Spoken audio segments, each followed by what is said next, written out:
Hi, this is Shanika with DominicaSauce.com, and I'm here with you live with Pat Aaron, a legendary artist, a legendary icon of Dominica. Tell me, Pat, who is Pat? Who is Pat? Pat is a man born in Dominica in Newtown, High Street, who spent the best part of his life with his youthful friends, running around, doing everything young boys do, and through it all, always enjoying creating music, creating songs. So, at what age did you start creating? I sometimes wonder when was the beginning. As far as I can remember, even in my most youthful days in primary school, that's what we did. We looked at people, we made songs about people impromptu, and that, I guess, brought about a very keen interest in poetry.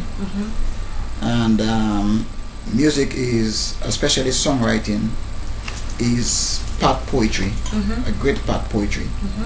And I guess because you have the ballads and you have to balance everything. Yes, because music is lyrics and melody. Right. And the lyrics has to be sweet.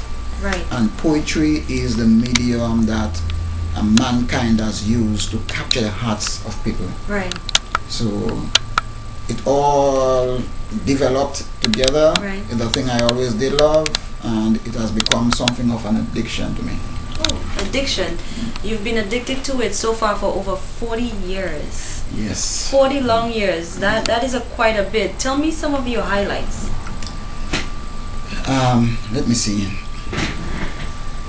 My highlights, most of all, is finding young talented people, working with them and developing them.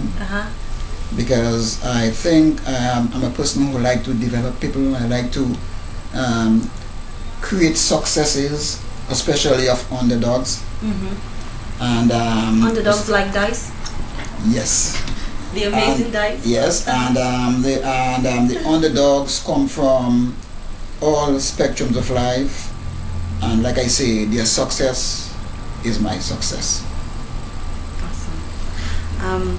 So how do you pick your, I know you say you look for the underdogs, but how do you see that person that you actually want to write for? How do you find that connection, that deep connection?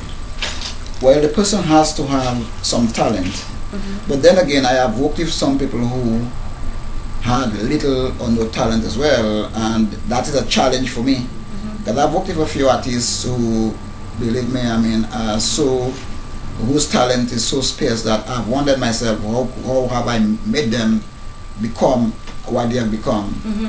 So that I do that so as not to discriminate. Okay.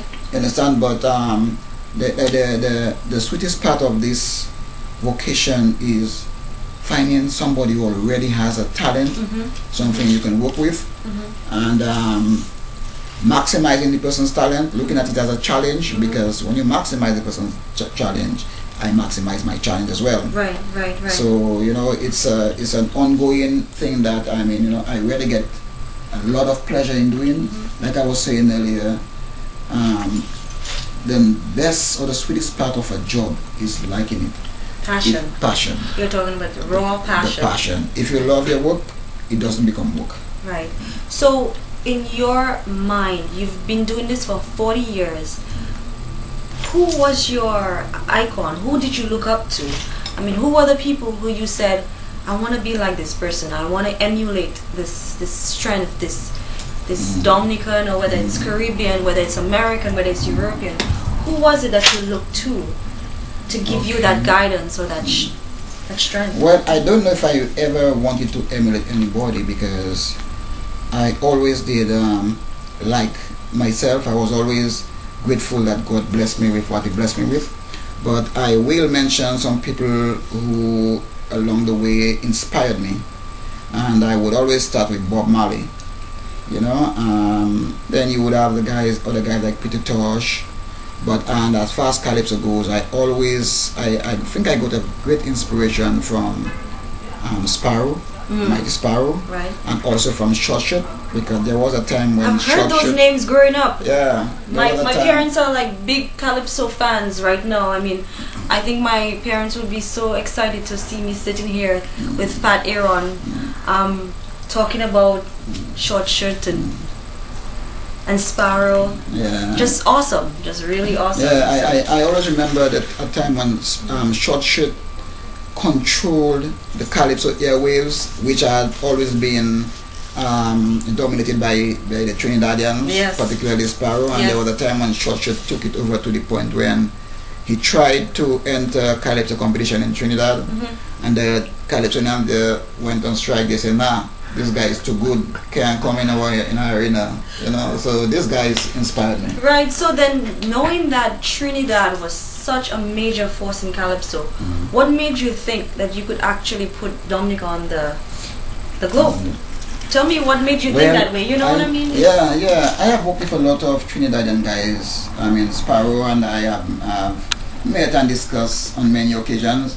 I have worked with some of the musicians who do the work for Sparrow and all the Calypsonians in Trinidad. Guys like Robbie Thompson, guys like Randy, Isaac, guys like These Jimmy. are icons. Yeah, these are the top musicians who play these guys. And these guys have worked with me, and these guys have always admired my talent, and have always told me, they have all told me at one time or another, man, if you were in Trinidad, you'd be a millionaire. Yes. Yes. So I mean that is where encouragement comes from, you know. Right. Encouragement also comes from local people, you know.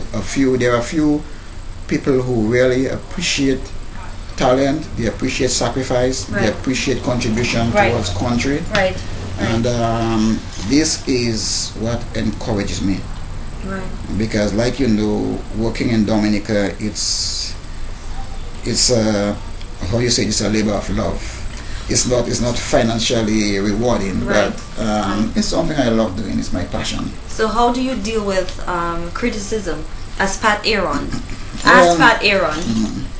Well, criticism is what builds you. Okay.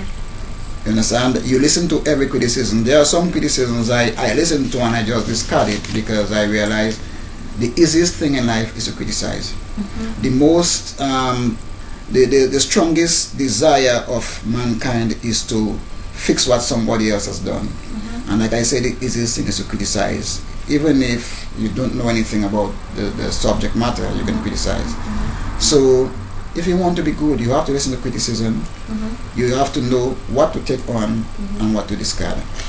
So which of your songs have you felt have been one of those songs where you had to learn something from? Like you created it, but you felt like, I missed that.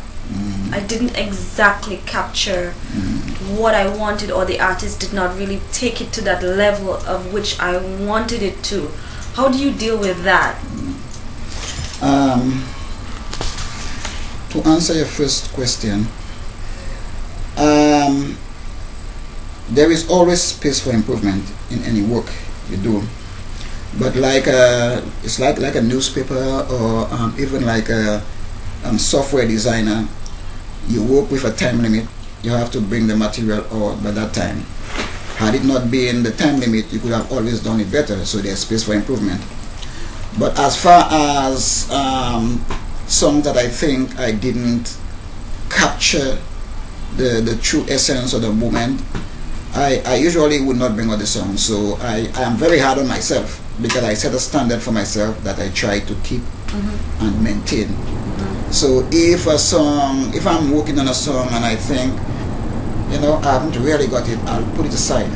Okay. You know, and because sometimes the correct inspiration is not there. And you put it aside and you'll be surprised that at another time the inspiration just comes to you. Okay. Calypso was, and why choose Calypso versus reggae, or why choose Calypso over soca or hip hop or something else? Why Calypso? Well, to start at the beginning, there was a time when Calypso was